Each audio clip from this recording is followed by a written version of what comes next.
Assalamualaikum warahmatullahi wabarakatuh. Waalaikumsalam. Salam sejahtera untuk yang beragama lain. Bertemu lagi bersama kami di channel The Rescue.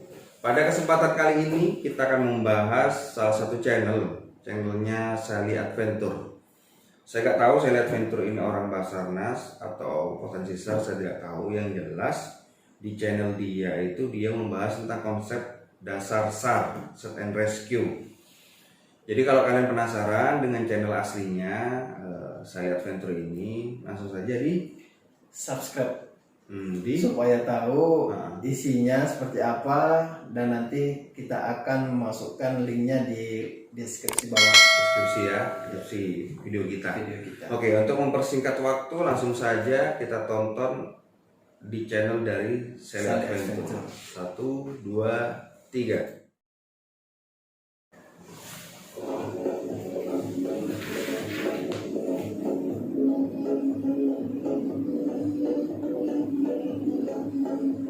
Fire, Api, dan rescue. Kenapa harus api dan rescue? Kayaknya dia orang damkar kayaknya. Iya benar ya. Kenapa harus fire dan rescue? Kiri fire, Dia orang damkar. Terima kasih telah mengklik video ini dan kami ucapkan bisa jadi mas ya. Iya. Pembahasan kita kali ini adalah ilmu dan konsep dasar tentang Search and Rescue atau SAR. Dasar. Nah, ini alat familiar sekali buat kita nih bro. Iya. Salah satunya Larkin Rescue Frame. Pada video sebelumnya kita telah membahas tentang sejarah singkat SAR internasional dan berlanjut dengan video saat ini. Silakan klik link di atas jika Anda ingin menontonnya.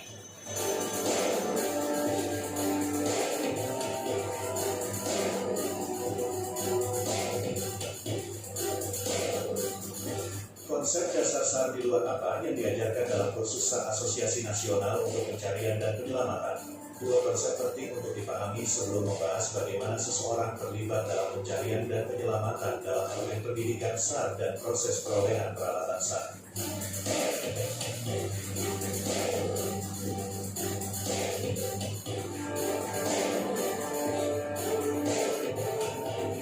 Pertama, pendidikan SAR.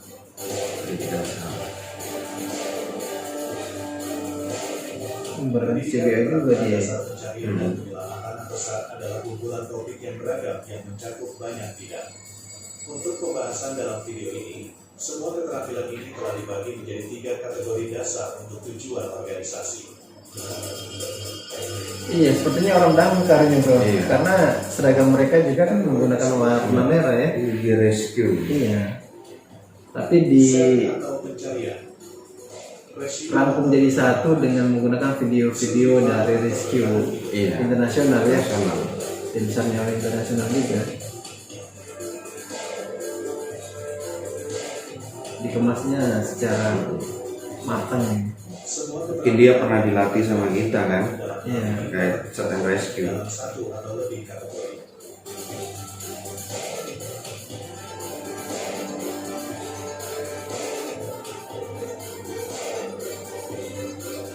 Satu, pelatihan pencarian melanjutkan pendidikan seseorang di bidang pencarian saja. Spesialisasi meliputi pencarian darat, pencarian air, pencarian udara, penerapan teori pencarian, dan perencanaan pencarian. Udara, air.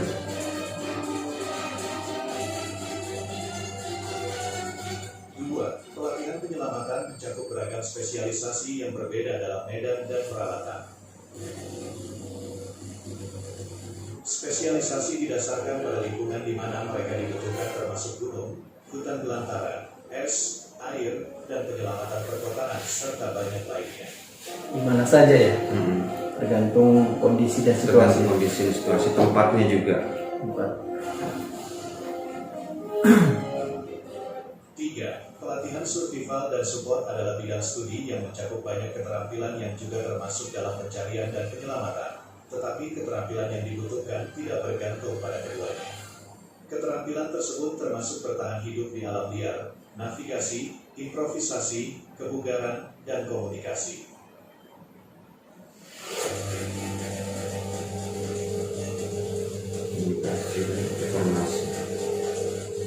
Konsep kedua, peralatan SAR.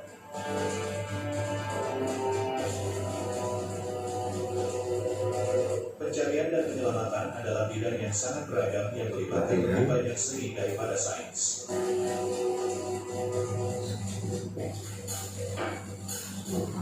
Menentukan berhasil atau tidaknya operasi seringkali didasarkan pada kompetensi dari mereka yang terlibat serta improvisasi di lapangan. Sesuatu yang berhasil dalam satu situasi mungkin tidak berhasil di situasi lain.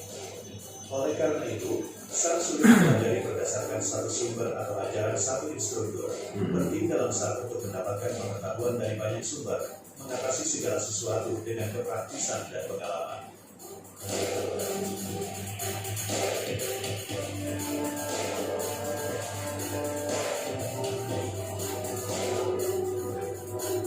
Pendidikan SAR adalah proses perolehan alat. Pengetahuan dan keterampilan khusus adalah alat bagi penyelamat. Begitu pula palu dan paku bagi tukang kayu. Peralatan pendukung Keterampilan biar khusus pelaksanaan SAR. Tetapi situasi kadang-kadang akan membutuhkan improvisasi di luar alat yang ada.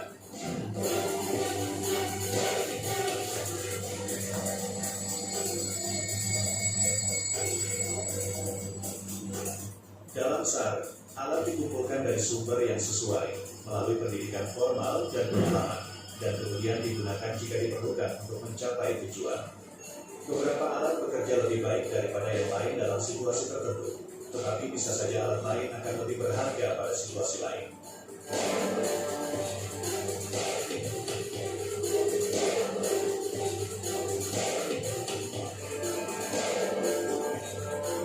Setiap pelajar atau praktisi SAR harus memiliki alat sebanyak mungkin.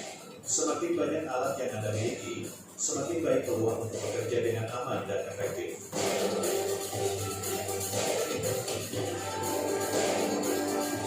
Spesialisasi mungkin diperlukan, tetapi tidak dengan mengesampingkan dasar pengetahuan dan keterampilan yang luas.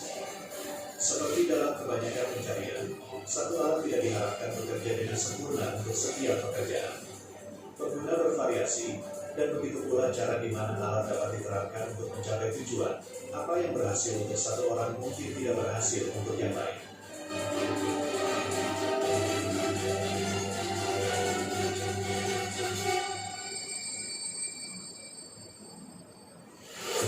Alat-alat ini pada akhirnya dapat berfungsi sebagai satu-satunya fondasi untuk membangun sistem yang diharapkan dapat menyelamatkan kehidupan. Oleh karena itu, mereka harus dipilih dengan baik dan diterapkan dengan terampil.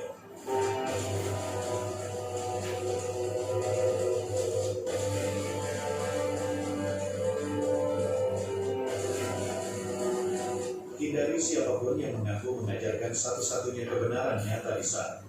Tidak ada yang lebih berbahaya di SAR daripada individu yang tidak memiliki pikiran terbuka dan berpikir bahwa dia memiliki satu-satunya cara yang benar. Ya. Tidak ada konsensus bersama terkait SAR atau apa sih, bagaimana sih? Penyelamatan tertentu karena ada banyak pendapat tentang mana yang terbaik. Setiap pencarian dan atau penyelamatan dapat ditingkatkan.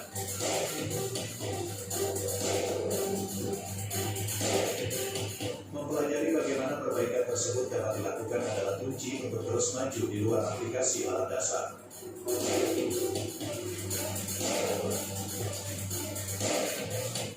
Dalam video berikutnya, kita akan banyak membahas tentang keterlibatan dalam SAR dalam berbagai organisasi di dunia.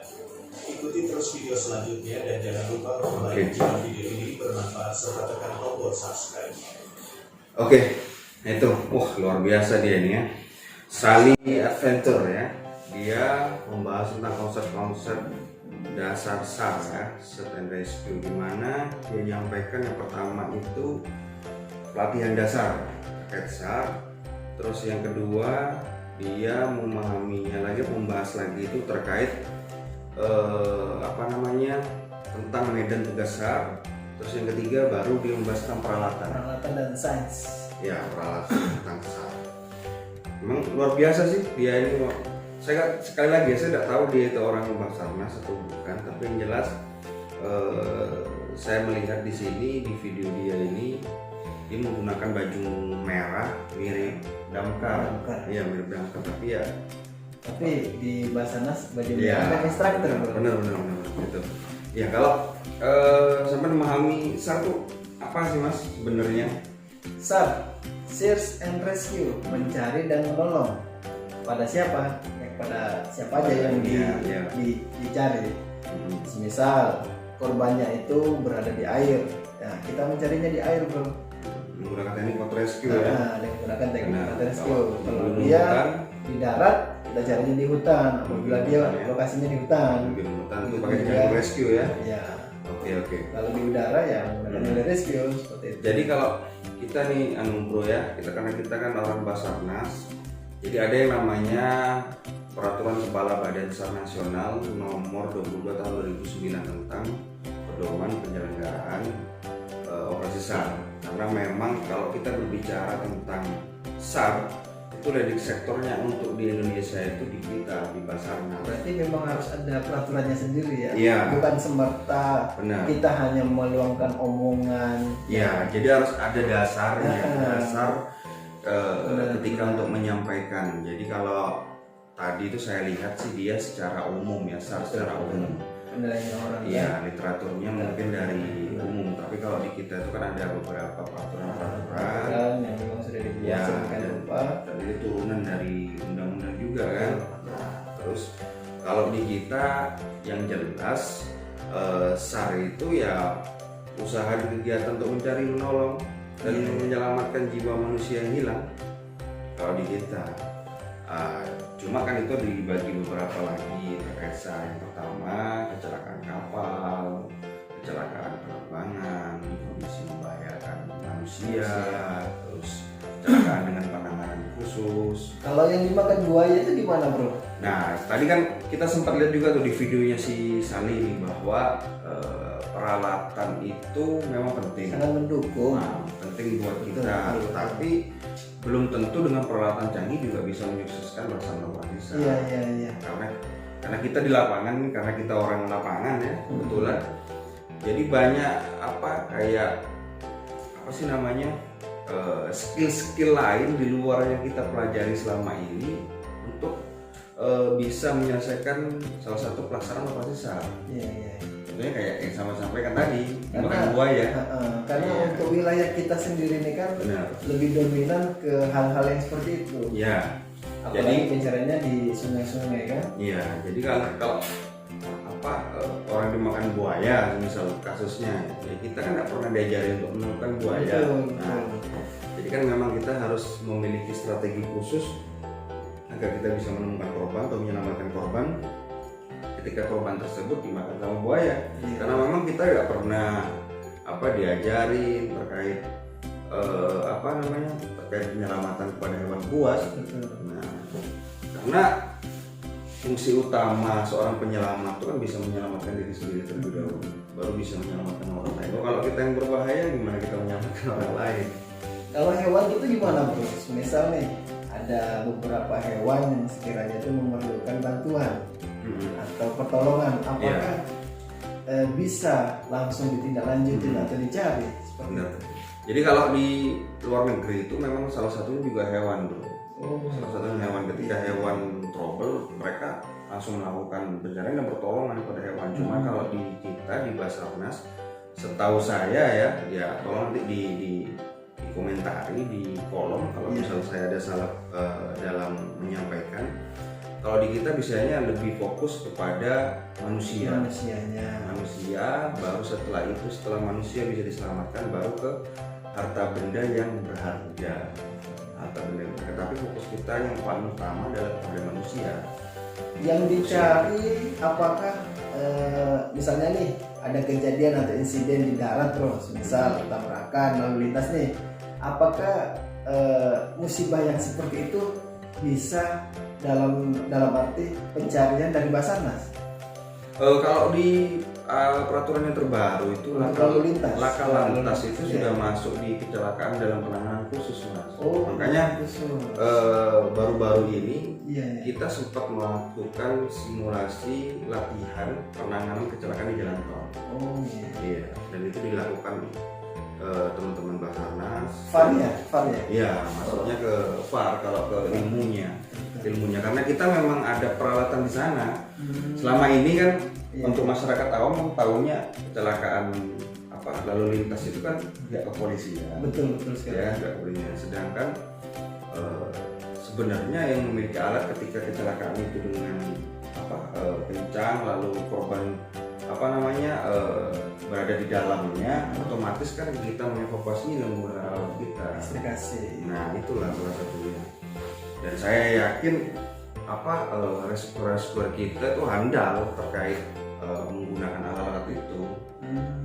Ya, itu Iya. secara inti sih kalau sampai melihat video ini, menurut sampai bagaimana video ini? Maksudnya sudah bagus terkait konsepnya atau seperti apa gitu? Kalau konsep menurut saya terkait masalah video dari Sally Adventure cukup kompleks ya. Dalam arti dia membawakan sebuah informasi ke publik itu bisa mudah dipahami. Benar. Secara sederhananya seperti itu. Dan juga apa yang dia jelaskan mulai dari teknik penyelamatannya minimal secara globalnya itu sudah bisa dan mudah Bisa dipahami. dipahami. Ya, benar, bisa dipahami. Dan untuk alat-alatnya sendiri memang sih kitanya namun juga baru masih penuh pengembangan Iya. di beberapa sektor atau di bagian kota-kota sendiri. Iya. Kalau toh memang ini kedepannya Basarnas lebih baik lagi dan lebih maksimal untuk peralatannya, mungkin bisa didukung. Benar. Apalagi kita melihat ada video heli rescue ya, bisa mengakses korban baik pagi, siang, sore, bahkan malam, bro. Iya. Iya kan? Benar. Nah, kalau bisa di tahun-tahun depannya tiap Iya. Kansar memiliki heli seperti itu. Keren. Ya Ya, kan? memang kalau saya lihat Sangat penting sekali dari video ini, salah satunya itu yang dibahas sama dia juga terkait semakin banyak peralatan, semakin baik, maksimal. semakin canggihnya peralatan, semakin maksimal dalam pencarian dalam melaksanakan SAR. Misalnya. Ya, itu bagus tuh, itu masukan yang memang luar biasa gitu. Jadi kita sebagai seorang Basarnas, leading sektor SAR di Indonesia, ya kita memang harus menjadi komando utama dalam melaksanakan operasi SAR, baik di daerah ataupun di pusat. Intinya kalau saya melihat sih konsep dasar SAR dari Sally Adventure itu memang bagus ya, memang bagus. Dasarnya dia itu juga jelas gitu loh. Jadi ya saya setuju terkait video dari Sally Adventure ini. Mungkin teman-teman nanti kalau pengen melihat lebih lengkap lagi dari video Sally Adventure, silakan dilihat di channelnya Sally Adventure. Tapi jangan pernah lupakan kita channel The Rescue. Jangan lupa untuk di like, share, dan subscribe channel The Rescue. Oke, lain nihil dari kita channel The Rescue izin untuk undur diri. Saya tambahin, Ya. apabila ada yang ingin ditanyakan dari channel kita ataupun ada masukan, silakan tinggalkan di kolom komentar bawah. Nanti kita akan memberikan review atau interaction terkait apa yang Anda inginkan. Ya, itu. Seperti itu. Oke, terima kasih. Wabil taufik walhidayah. Assalamualaikum warahmatullahi wabarakatuh.